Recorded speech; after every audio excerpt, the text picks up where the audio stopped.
Americans are capable of achieving extraordinary things when they have the freedom and opportunity to do so. This is American Potential. And here's your host, Jeff Crank. Well, thanks for joining us for another edition of American Potential. You know, we talk so often about the indoctrination of kids these days and what's happening in our schools. Are they getting the kind of education that we got, that their parents received? And I think more and more the answer is no. But how do we preserve this great society that we've built, the system of capitalism, so many other things, when they're being indoctrinated sometimes in schools to believe differently? Now, how many of you have read The Law by Frederick Bastiat, or The Road to Serfdom by F.A. Hayek, or The Creature from Jekyll Island by G. Edward Griffin? What if I told you there are kids as young as 5 that are learning about these books? Well, one author has taken these books, as well as others, and turned them into educational tools for parents to share the principles of a free society. Children are learning about what causes inflation, why the free market is important, as well as what the golden rule means. While some parents are reading these books to their kids, they're learning these principles as well. It's never too late to get an education because it was something that they weren't taught when they were children. Now, this book series is so popular that there's a group that reads them during Children's Story Hour. Today's guest is Connor Boyack, and he is the author of the Tuttle Twins book series, as well as the founder and president of the Libertas Institute, which is a key partner of Americans for Prosperity. Hey, thank you so much for joining us, Connor. Thanks for having me, Jeff. Yeah, so, this is such a unique concept. And as parents find around the country that they don't like some of the things that are being taught to their children, they're turning to the Tuttle Twins and other forms of educational material to help them teach their children some of these very, very important, facts about our system, about, economic laws and things like that. Where did the idea for the Tuttle Twins series come from?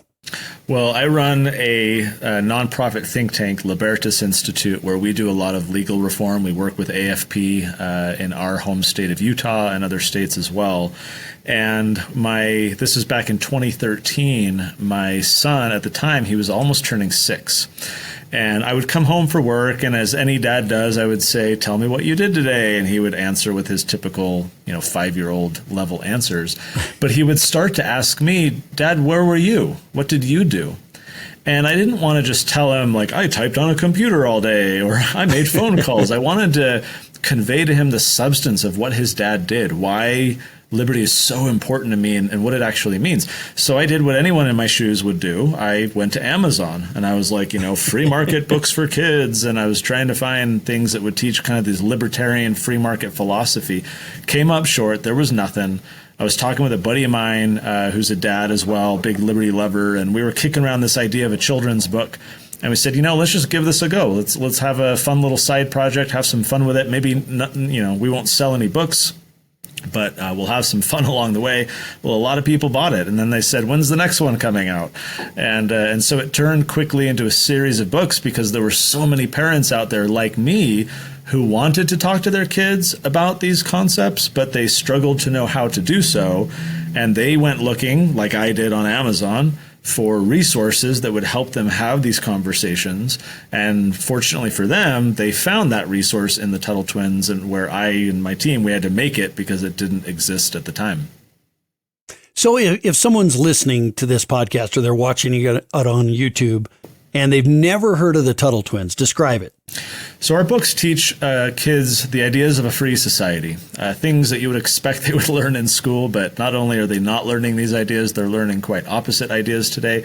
We're talking about things like free markets, natural rights, personal freedom, property rights, the golden rule, entrepreneurship, sound money, true education, the dangers of socialism, the importance of voluntary decisions and persuasion over force.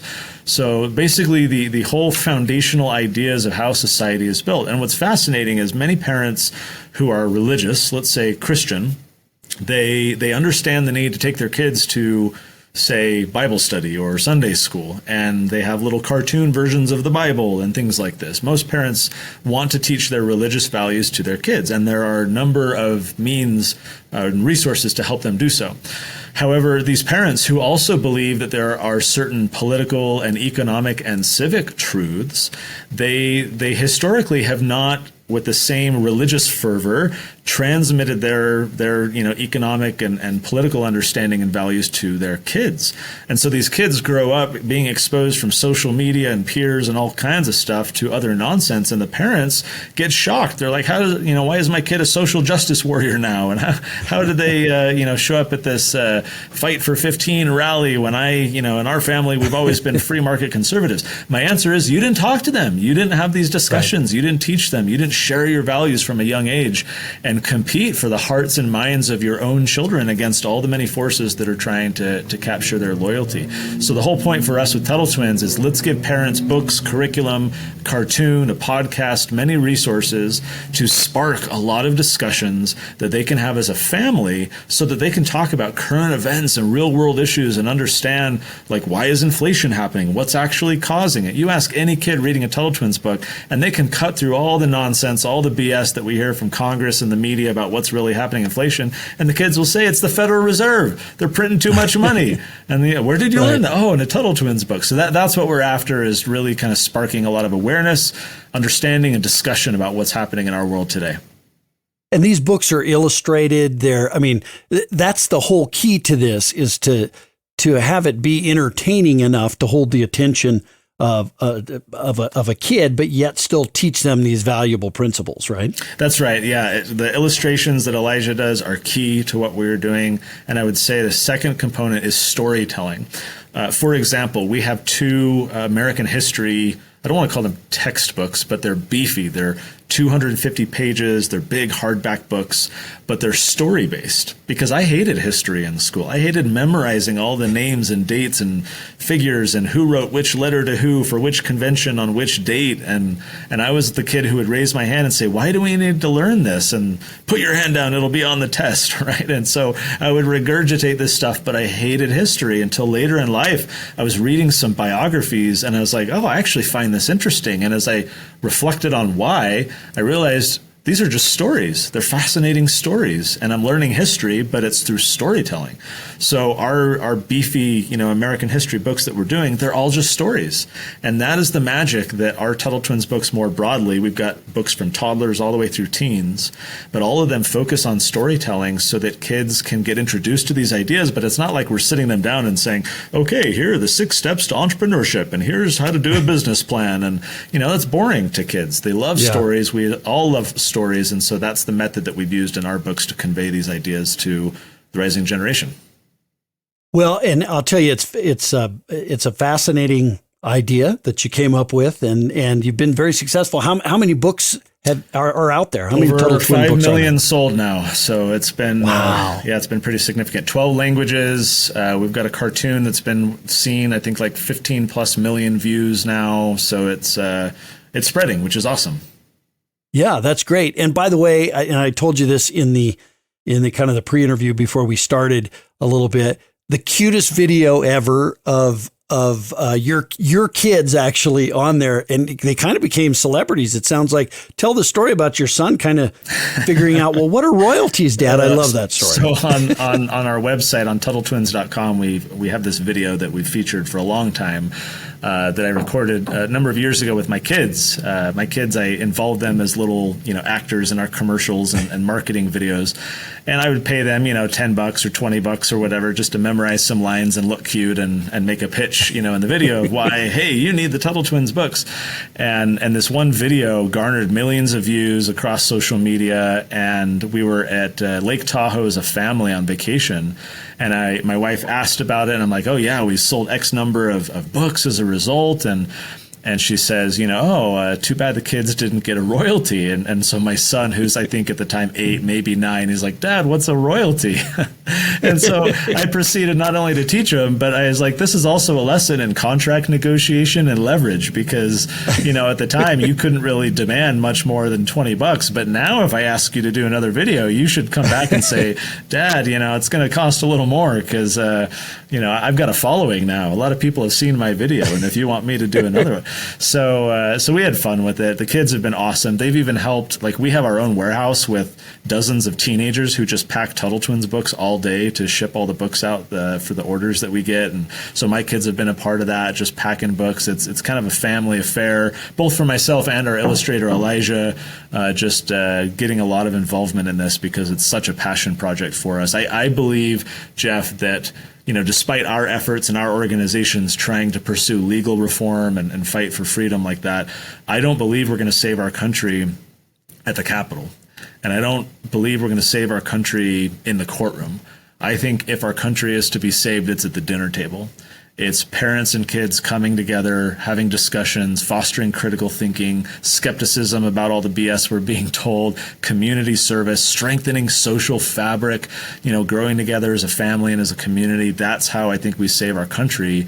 And that's why I'm so passionate about what we're doing with the Tuttle Twins, because I see it as not just a Band-Aid like a lot of our legal reforms are. It's like, oh, let's fix this and tweak that here. Henry David Thoreau has this quote where he says, for every 1,000 hacking at the branches of evil, there's one striking at the root. And so for me, how we educate the rising generation, that is a root issue that has so many downstream effects. And so it's just such a privilege and an honor to be a part of a solution that's going to pay generational dividends if we do it right.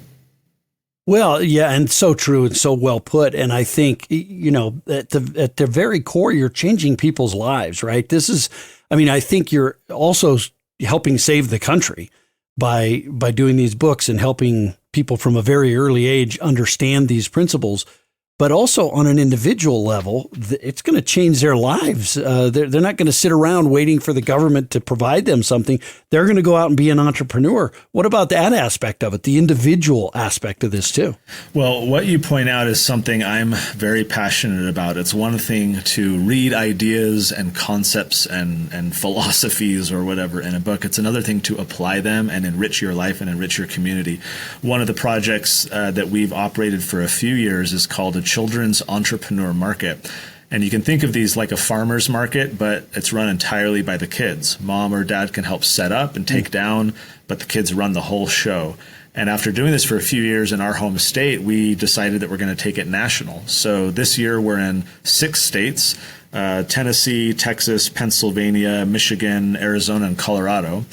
And next year, we're going to add 10 more states. So within a few years, it'll be a fully national program. And the idea is, hey, kids, you've been reading these ideas. You've been learning about entrepreneurship and money and all types of things like this. Let's actually go experience this. Let's apply it. Let's have these family activities.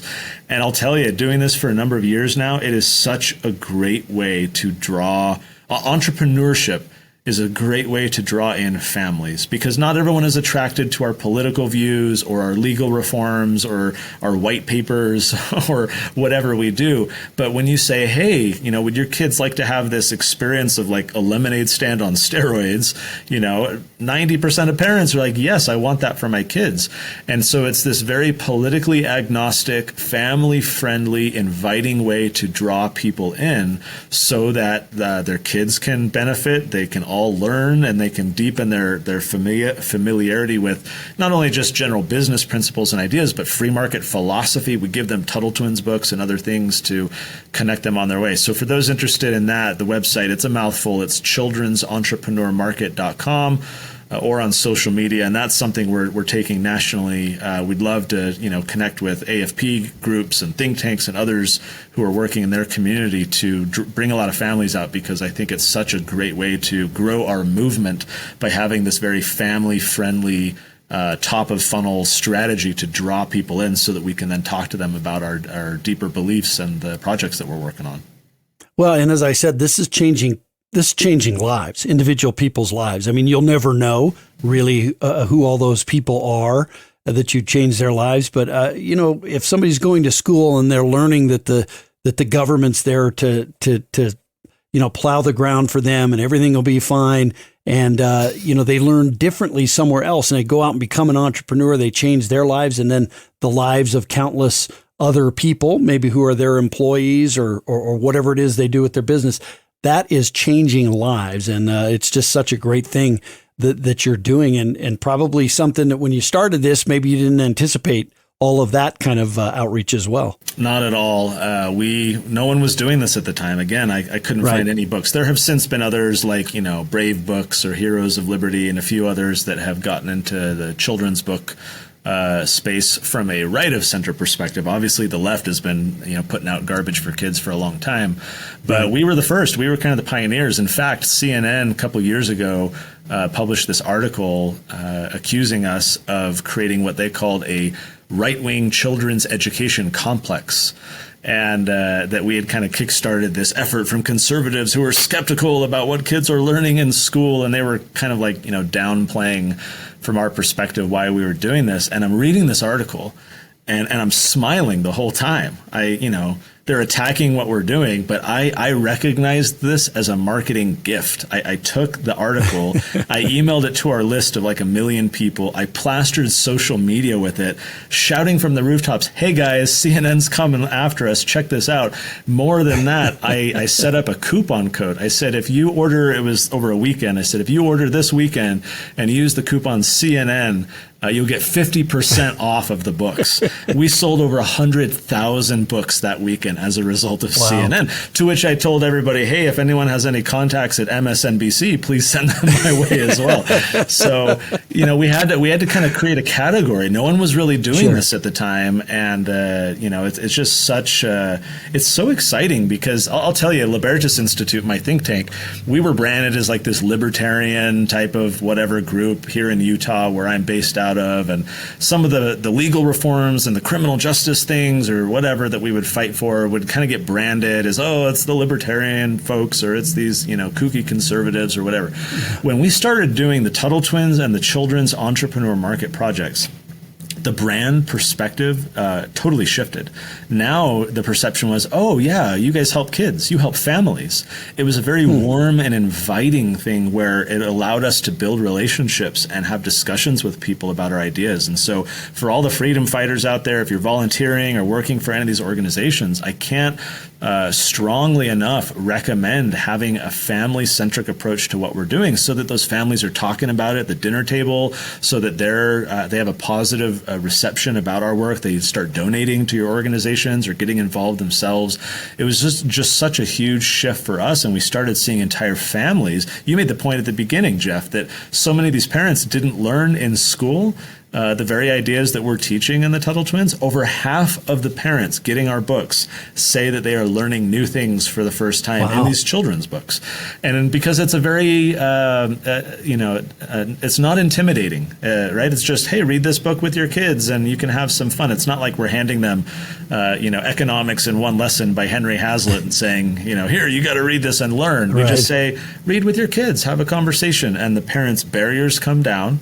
Right, their defenses are disengaged, and they have a warm interaction with their child. They're thankful to us for facilitating it, and they're being exposed as adults to the same ideas. So it's such a great way to really try and grow the tent, expand the movement, so that we can draw in even more people to help us. Yeah, well, they're amazing books, and I'm so happy for the success that you're seeing, and I guess much of it goes to CNN for the thank you first to CNN. Now, your daughter said, I think she had a line in the video about these kids are cute, but yours are cuter. She had some great line in there, and I want before we end this episode, for sure, I want you to tell folks how they can see that video, but learn more about how to buy the books and go to your website and those sorts of things. These are books that parents, a couple of things that I think are important, and you alluded to this.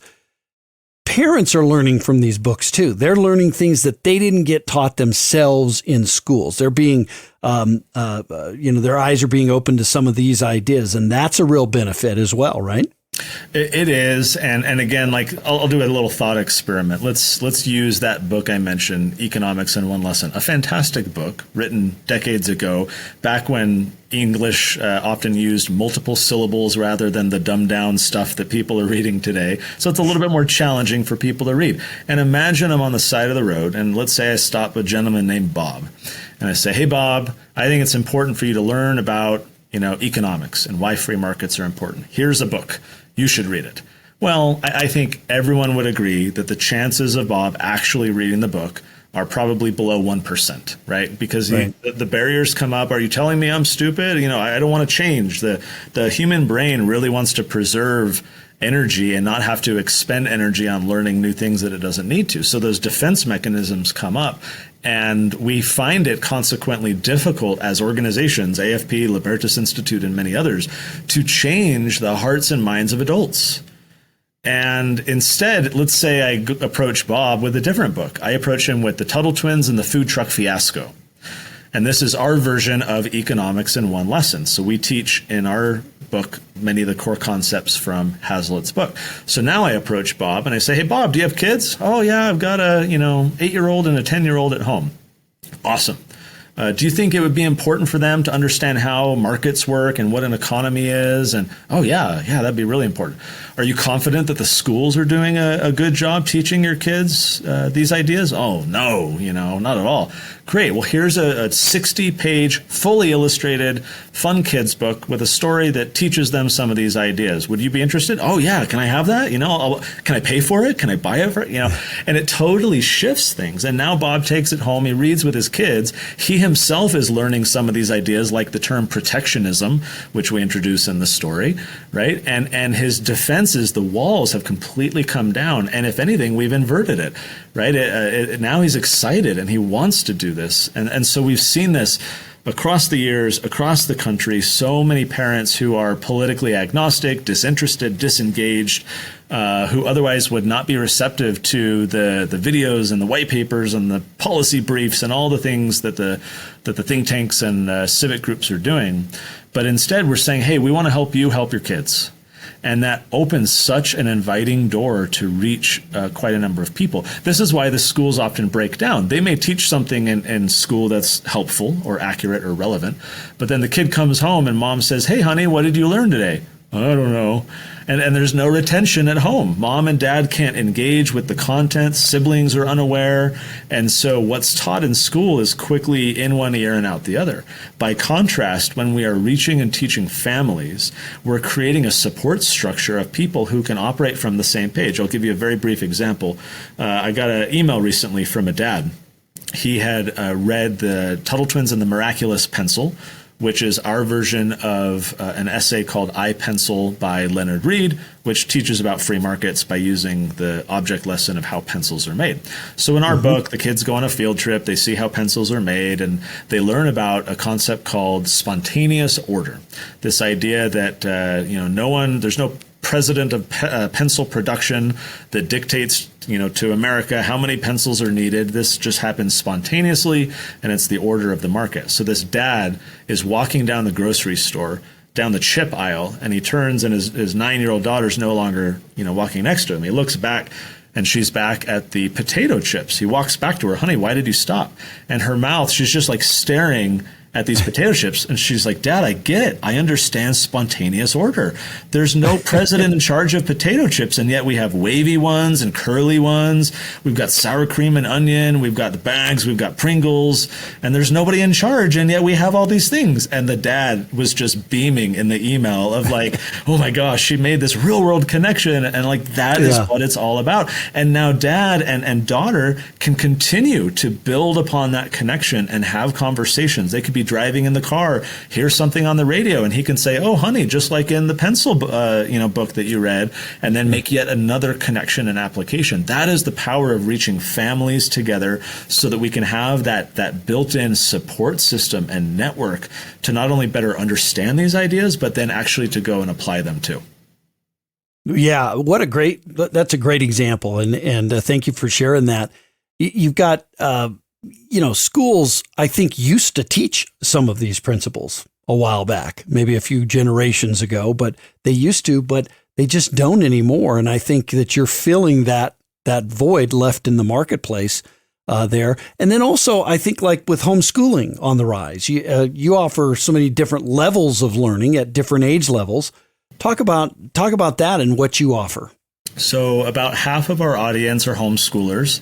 The other half are, public, private, charter school. For the homeschoolers, they definitely, connect with us because of not only the books, but curriculum. We have American history curriculum, we have economic curriculum. So a lot of the homeschoolers like our materials because they can say, hey, this semester or whatever, we're going to learn about American history or we're going to learn about free market economics. So for the homeschoolers, it kind of makes sense.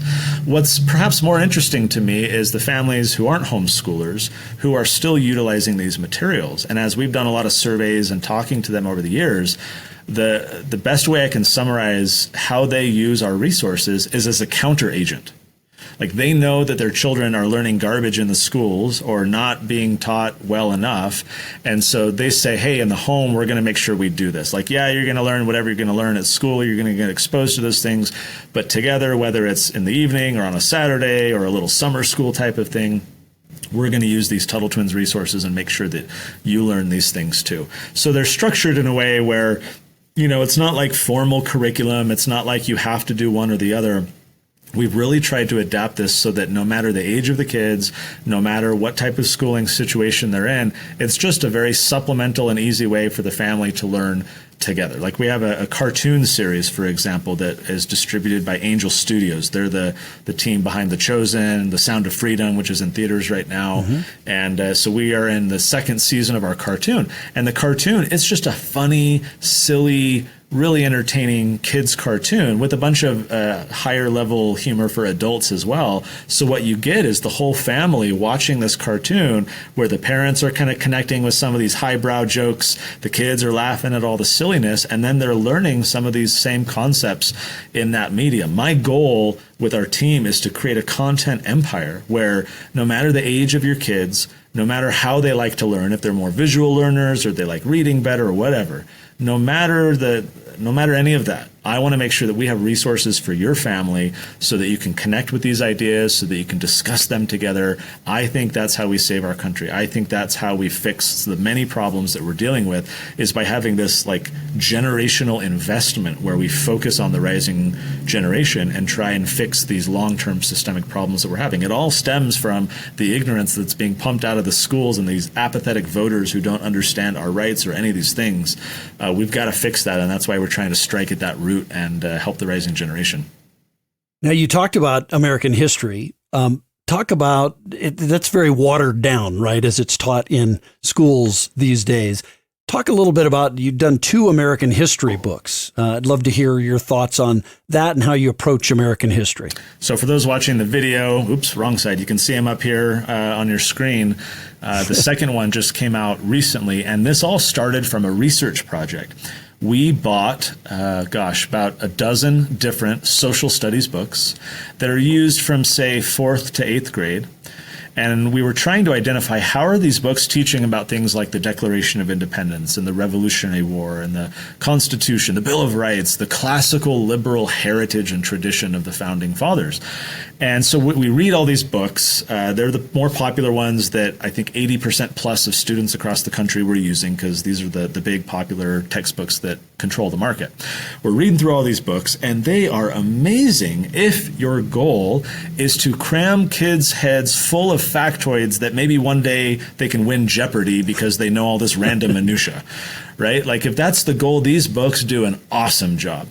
But as I was reading this book, there was one quote that continued to come to mind. In fact, we put it on the back cover of our books, and that is, those who don't learn from the past are condemned to repeat it. And we do a horrible job at heeding the wisdom of that quote. Why? Because all of these books and all these schools, they do not teach kids to learn from the past. They simply teach kids about the past. It's a very passive approach to American history, much like walking kids through an American history museum. Oh, look at the uniforms they used to wear. Look at the drum they played in the military band. Here's hardtack that they had to eat in Valley Forge. Oh, okay, kids, time for the cafeteria. Let's go to lunch. And it's this just very cursory, superficial pass through history where, yes, kids are learning about the past, but they're not learning from it. They're not learning how to extract ideas and apply them to today. How did they deal with a similar issue 200, 300 years ago? And what can we learn from those debates and the outcomes, the consequences of those decisions? What can we learn from that to improve our world today? So our books, yes, they're history books. Yes, we talk about history. You can't teach history without sharing, some of the basic events and things. But our books are heavily focused on the ideas, the philosophies, the values, the concepts, not only to say, here's what was taught and discussed and believed, but then in every chapter we pause and we say, okay, hey, what did we just talk about? And what are some modern examples where we can see this same type of thing playing out? So we're helping kids start to learn from the past and apply it to the present day, where they can see how, I can take a lesson from 1765 and I can actually apply that to what's happening in 2023. Interesting. Like, schools don't do this at all. Mm-hmm. And to me, it's the whole point of history, not to memorize minutia. The point of history is to better understand who we are today and what direction we should go in the future. And so our books, I think, are one of the very, very, very few that even approach this goal of trying to help kids learn from the past and apply it to the present today. It just uses storytelling, really trying to help kids, learn some of the characters and the events from the past, but more importantly, trying to understand who we are today and what direction America should go in the future. Well, and you've got a lot of resources. It's not just books anymore, right? You've got a lot of resources for families, a podcast, to the TV series, to the book series, as well as some educational emails that you send out. Why do you think it's so important to have so many different options for families? I think we learn best through repetition. So it's not enough to read a Tuttle Twins book once and then put it on the shelf and forget it. We want these books to be engaging enough so that those kids are reading it multiple times. We've got a monthly magazine so that every month kids are getting, exposure to kind of a liberty perspective on current events and what's going on in the world. We've got the podcast, we've got the emails, trying to basically just reinforce these ideas so that the kids and their parents can see them in a different light. It's one thing to read a book about, let's say, inflation in the context of the Federal Reserve being created in 1913. It's another thing to surface a quote from the current Federal Reserve chairman or from President Biden or whoever, blaming inflation on Russia, right? And then using that as another opportunity to learn from the past and say, okay, here's an example of someone claiming this. How can we think critically about this? Should we be skeptical about it? And what do you know from history that we could use to apply it to this circumstance today? So the repetition for us is key, because if we really want kids and their parents, frankly, to deepen their roots and really have a lot of a firm foundation in these ideas, we have to touch them multiple times. We have to talk to them from different kind of angles and different events so that they can more fully understand these ideas, so that when the training wheels are off and they're no longer reading our books or no longer, a part of our network, they have their own understanding that they've been exposed to. Maybe they've gone on to read the original books that our children's books are based on. That's very common, where parents would be like, oh, this Tuttle Twins and the Search for Atlas was super interesting. And then they go read Atlas Shrugged and kind of deepen their understanding of it. So that's the whole goal. It's this very kind of long-term effort, but it requires constantly educating and repeating. It's like why we go to church, right? You heard all these stories before, but we go there to get reinculcated in the narrative and in the ideas so that we can apply them to whatever's happening right then in our lives. That's the goal from a political and economic standpoint with the Tuttle Twins, is to be that reinforcing mechanism to teach the truth, the doctrine, if you will, with some regularity so that these kids get a healthy, strong foundation. Now we'll put the website into our podcast so that people can link to it. But if people want to learn more about the Tuttle Twins, what you're working on, or if they just want to see, your cute kids, maybe there's lots of people who just want to go there and do that, right, Connor? Where would they go? So TuttleTwins.com, that's TUTTLE, TuttleTwins.com is where you can find all the books for all the ages. We've got links to all the resources that I've talked about. Right there at the top, you can see the video with my kiddos. beware, you might watch it 5 times in a row because you'll just be smacked with so much cuteness. And then maybe one day I'll pay them a royalty. We'll see. They need to renegotiate. But TuttleTwins.com. Right. The books are on Amazon, but they're cheaper on TuttleTwins.com, and we give out a bunch of bundles. So, for example, when you buy the set of our children's books, you get our activity workbooks for free, where as they've read a book, they can go do some activities and projects and lessons. So we provide all that for free. We've got audiobooks, parent guides. It's just all over at TuttleTwins.com, or on social media. You can find us on all the different social media programs at Tuttle Twins as well. Connor, thanks for joining us. Thanks for undertaking this. I mean, I'm sure this has turned into a labor of love, but man, I'm glad you had the vision to come forward with this. Well, I appreciate being able to share with your very like-minded audience. And for me, it's just always an invitation to parents and grandparents to make sure that we're investing in the education of our children, not assume that they're going to learn this through osmosis just because we believe it, right? But taking the time to actually talk to them about it. And so we're just here to help. If our resources can benefit you in having those conversations, we'd love to be a part of that adventure. All right. Well, thank you, Connor. Appreciate you joining us. Listen, if you're listening to this podcast and you're thinking, man, this is a great idea. I've never heard of the Tuttle Twins. Go to the website, learn more. And I would really encourage you to do this and go and learn along with your kids or your grandkids. And as Connor said, that's really an added benefit here. Sometimes people are just hearing this. You don't just have to be a kid to learn. You can learn. And there's lots of opportunities here. You can get these books for you, for neighbors, for whoever else. So it's really important for us, if we're going to change the narrative, and as Connor said, if we're going to save our country, we're going to do it through the talking to our kids and talking to that next generation about how precious liberty is and freedom is and our Bill of Rights and all of those things and capitalism. So take the time to go out and learn, learn those principles, read these books, and share it with everybody you know. Thanks for listening to American Potential. Thank you for listening to American Potential. You may listen to more stories from Americans working every day to expand freedom and opportunity in their communities by visiting AmericanPotential.com.